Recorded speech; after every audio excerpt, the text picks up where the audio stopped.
Hello friends, welcome back to my channel easy science classes में। तो आज हम पढ़ेंगे क्लास 10th का जीव विज्ञान का चैप्टर नंबर 1, जिसका नाम है जैव प्रक्रम। जैव का अर्थ होता है सजीव। तो आज हम पढ़ेंगे सजीवों का प्रक्रम, यानी सजीव।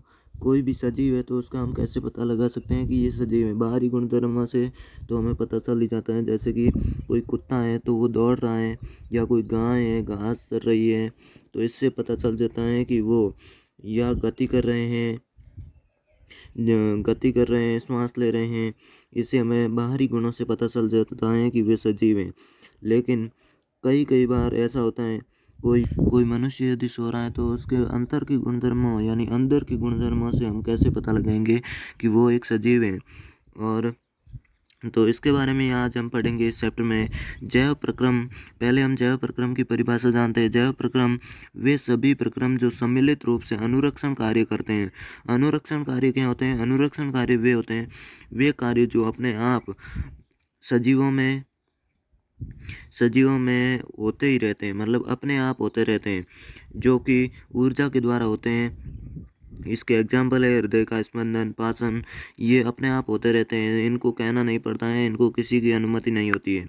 ये जो हृदय का स्पंदन और पाचन है ये अपने आप होते हैं। ऐसे ही कई उदाहरण हैं हमारे मनुष्य में भी। तो अनुरक्षण कार्य ऊर्जा के माध्यम से होते हैं, और ऊर्जा का ये एक रूप होता है जो मनुष्य में, ये हम मनुष्य का उदाहरण देख रहे हैं। तो ऊर्जा का रूप होता है जो मनुष्य में, वो होता है ग्लाइकोजन। ग्लाइकोजन ऊर्जा के द्वारा अनुरक्षण कार्य होते हैं, और ये ऊर्जा हमें भोजन के माध्यम से मिलती है। और भोजन जो हम बाहर से भोजन ग्रहण करते हैं और जिससे हमें ऊर्जा प्राप्त होती है, ऊर्जा यानी प्रोटीन कार्बोहाइड्रेट जो भी भोजन में मिले होते हैं वही ऊर्जा होती है, जिससे हमें शक्ति मिलती है। उससे हमें शक्ति मिलती है, ग्लूकोज मिलता है।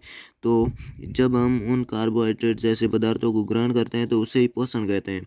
और ऊर्जा के स्रोत को भोजन या किसी अन्य प्रक्रम से शरीर में ले जाने को पोषण कहते हैं। ये हमने जान लिया कि ऊर्जा को किसी तरह किसी भी प्रकार से भोजन या अन्य किसी भी प्रक्रम से शरीर के अंदर पहुंचाना ही पोषण कहलाता है, यानी ऊर्जा पहुंचाना ही पोषण है। तो जब हम श्वास लेते हैं तो श्वास ऑक्सीजन को लेते हैं हम, तो ऑक्सीजन जो होती है वो अंदर जाती है, जो कि वहन तंत्र के माध्यम से इसका संचरण होता है, फैलाव होता है पूरे शरीर में। तो ये मनुष्यों के नाक के माध्यम से श्वास ली जाती है। मैं आपको डायग्राम के माध्यम से बता रहा हूँ। तो यहाँ से नाक के माध्यम से श्वास ली जाती है, जो कि बाद में जाती है यहाँ ग्रसिका में, और बाद में यहाँ फेफड़ों में जाती है। फेफड़ों में जाने के बाद भोजन के विघटन, यानी जो ऑक्सीजन होती है वो कहीं कहीं पर भोजन के विघटन में भी मदद करती है, और इस प्रक्रम को श्वसन कहते हैं। मतलब जब हम श्वास लेते हैं तो ये ऑक्सीजन हमारे शरीर के अंदर जाकर भोजन का जो पाचन होता है उसमें इसका कुछ योगदान होता है। तो इस योगदान को ही हम श्वसन कहते हैं। जो ये प्रक्रम है इसे हम श्वसन कहते हैं। तो आप जो बहुकोशिकीय जीव होते हैं वो तो सिर्फ एक विशिष्ट अंग द्वारा ही अपना जो श्वास श्वसन की क्रिया करते हैं, लेकिन जो एक कोशिकीय जीव होते हैं जैसे कि अमीबा हैं, तो वो कहीं से भी श्वसन ग्रहण कर सकते हैं। उसके लिए एक विशेष अंग नहीं होता है, जैसे कि हमने डायग्राम में बताया है कि एक कोशिकीय जीवों में ये जो ऑक्सीजन है ये चारों ओर से कहीं से भी ले सकते हैं। इसका कोई विशिष्ट अंग नहीं होता है, जैसे कि मनुष्य में एक नाक है, इसके माध्यम से ये श्वास लेते हैं, लेकिन अमीबा में कोई ऐसा विशेष अंग नहीं होता है जिसके माध्यम से ये श्वास लेते हैं। अब हम उत्सर्जन की परिभाषा देखते हैं। उत्सर्जन क्या होता है? उत्सर्जन जो कि हम भोजन ग्रहण करते हैं वो उपयोग हो जाता है, हमारे पाचन तंत्र में चला जाता है, उसके बाद पचकर हमारे सभी अंगों में संचरण हो जाता है।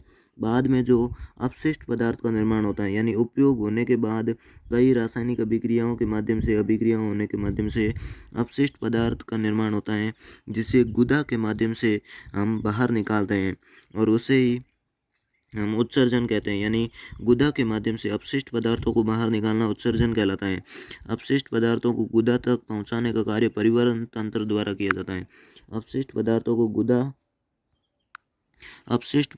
गुदा तक पहुंचाने का कार्य परिवहन तंत्र द्वारा किया जाता है, जो कि हमने श्वसन तंत्र को पढ़ा था। श्वसन तंत्र में श्वास को पहुँचाने, सांस को अलग अलग अंगों में पहुँचाने का काम करता था, वो तो था वहन तंत्र।